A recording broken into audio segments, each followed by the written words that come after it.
Bonsoir et bienvenue pour ce Il était une fois Noël que nous allons passer avec vous, sœur Emmanuelle.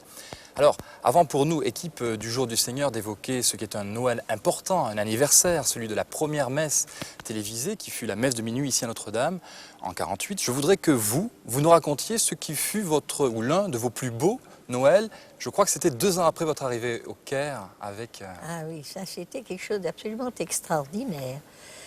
Le premier Noël chez les chiffonniers, les éboueurs les plus méprisés de la ville du Caire, vivant donc dans un bidonville, ville en bidon, au milieu des ordures, des chiens sauvages, des cochons, des rats, et tout ce que vous voulez. Allant chercher tous les jours les ordures, les poubelles des beaux appartements du Père et vivant de cela. Alors, ils n'avaient jamais eu Noël.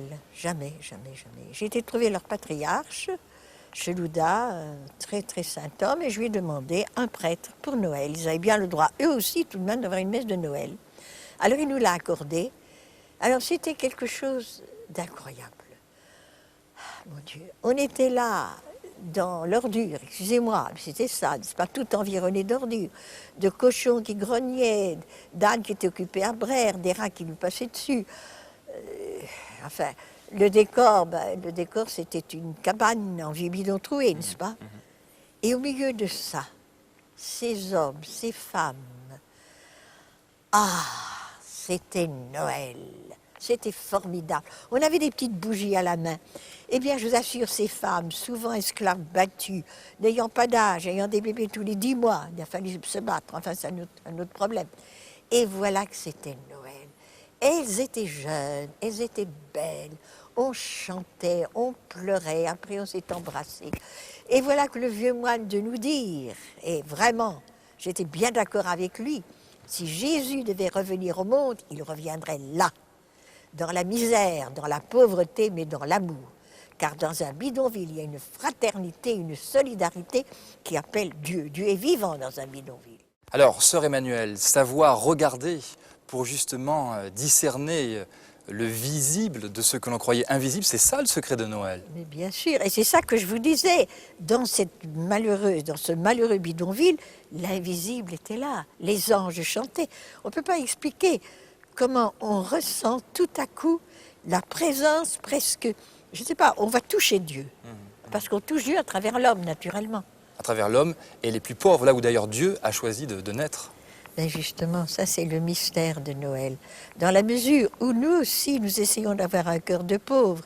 C'est pas facile, moi j'ai pas toujours un cœur de pauvre, c'est pas vrai. Mais enfin, nous essayons d'avoir un cœur de pauvre et d'être frère ou sœur de pauvres. Alors le Christ est présent à travers notre chair, dans nos yeux, dans nos regards, j'allais dire dans l'être tout entier.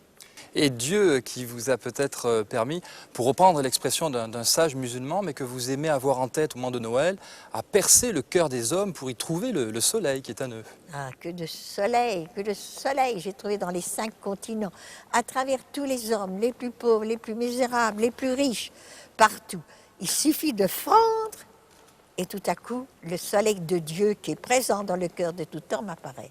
Eh bien, quand on a 90 printemps, on est très optimiste. Moi maintenant, je connais un peu l'humanité puisque j'ai été un peu partout, surtout des drames, des massacres, des misères, la famine. Et j'ai vu, voyez-vous, que le cœur de l'homme, eh bien, il est bon, le cœur de l'homme. Il y a dans chaque homme, j'en ai vu qui était appelé mauvais et méchant, et j'ai vu qu'il y a une fibre. Et je crois que plus on est vieux, plus on admire l'action de Dieu à travers l'humanité. C'est ça Noël. C'est Dieu présent dans le cœur, dans cette fibre parfois qui est toute cachée, mais où il y a de l'amour. Car enfin Noël, c'est l'amour. L'amour et la solidarité qui sont au cœur C'est la même chose. de l'Évangile. Si tu aimes, tu es le frère de celui que tu aimes. Tu ne peux pas supporter d'avoir tout et que l'autre n'ait rien. C'est évident. Et Jésus nous apprend ça dans cette crèche. C'est merveilleux. Et l'amour de l'autre, il passe aussi par un renoncement. Un renoncement, par exemple, à l'orgueil ou à la vanité. En tout cas, à ce souci d'être plus pauvre, de se faire plus pauvre. Je crois que c'est surtout un partage. Quand on aime, on partage. On ne peut pas supporter. C'est pour ça que j'ai voulu vivre dans un bidonville. Je ne pouvais pas supporter qu'ils vivaient comme ça. J'ai voulu partager leur vie, nuit et jour, parce que j'étais leur sœur. Aimer, c'est d'abord partager. Alors, cette fois-ci, je voudrais que nous partagions un souvenir un souvenir un petit peu illégal, puisque vous me l'avouiez tout à l'heure en préparant cet entretien. Vous avez passé, il y a fort longtemps, donc il y a prescription, Oui. une nuit toute seule dans la grotte de Bethléem, Oui. un Noël qui fut là aussi extraordinaire.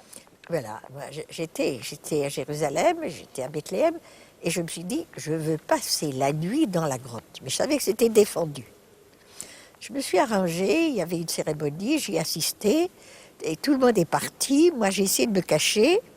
Et puis, quand il n'y avait plus personne, j'avais été dans la grotte, je savais le chemin. J'y étais, je suis descendue dans la grotte, et j'ai passé la nuit devant cette mangeoire où, il y a 2000 ans, on avait déposé un être de chair et d'os, Dieu devenu enfant. C'était l'Emmanuel. Ah mon Dieu, quelle nuit c'était. C'était extraordinaire. J'ai pas eu de vision, je ne suis pas une personne à vision. Mais dans mon cœur, être là, à côté de Marie, au moment où il a déposé ce tout petit être dans cette mangeoire, cette misérable grotte, c'était Dieu, Dieu présent, Dieu incarné. C'était la joie, c'était l'amour, c'était l'espérance. C'était, on est sûr de l'éternité. Moi, je suis sûre que l'humanité est sauvée. Quels qu'ils soient, les athées, les croyants, les incroyants, il y a quelque chose dans le cœur de l'homme. Il y a cette fibre qui vibre et qui fait que Dieu est présent dans l'humanité. Alléluia. Ah, c'est Noël. Vous donnez vraiment envie, sœur Emmanuelle, de vivre Noël tous les jours. Enfin, c'est bien. Merci en tout cas de m'avoir fait venir. Et puis, prions beaucoup, les uns pour les autres. Il faut beaucoup prier parce que les hommes n'ont plus le temps de prier. Alors j'essaye chaque jour d'avoir quelques heures où je prends toute l'humanité, ceux qui souffrent, ceux qui rient, ceux qui pleurent, enfin les pauvres et les riches et tout le monde, de les offrir à travers justement l'Emmanuel, de les offrir à Dieu. Et c'est ça vivre. C'est passionnant de vivre justement quand on partage les joies et les peines des autres, n'est-ce pas? C'est toujours Noël, ça. Et en plus, vous me disiez tout à l'heure que vous ne cessez de vivre avec encore plus d'intensité. Mais c'est évident. À 90 ans, on vit plus que quand j'en avais 10, ou 40, ou 50, ou même 80. Parce que, je ne sais pas, le cœur s'élargit, on a des dimensions finalement universelles. On ne peut plus vivre ramassé sur soi, mais c'est plus possible. Alors donc, je suis ravie, moi, d'avoir 90 ans.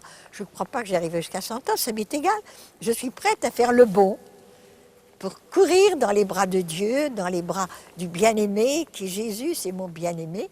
Je suis prête, mais je suis prête à rester encore avec les hommes, parce que c'est bon d'être avec les hommes. En tout cas, nous serions heureux que vous soyez avec nous pour les 60 ans de la messe télévisée. Et peut-être que dans 10 ans, on fêtera les prouesses techniques qui auront lieu ce soir, puisque, effectivement, depuis Notre-Dame de Paris, vous pourrez nous suivre sur votre poste de télévision, mais également sur Internet et en Dolby Surround sur France Culture. Donc ça, c'est dans un instant. Merci, Eh bien, sœur Emmanuelle. Inch'Allah, que cela arrive, cher ami.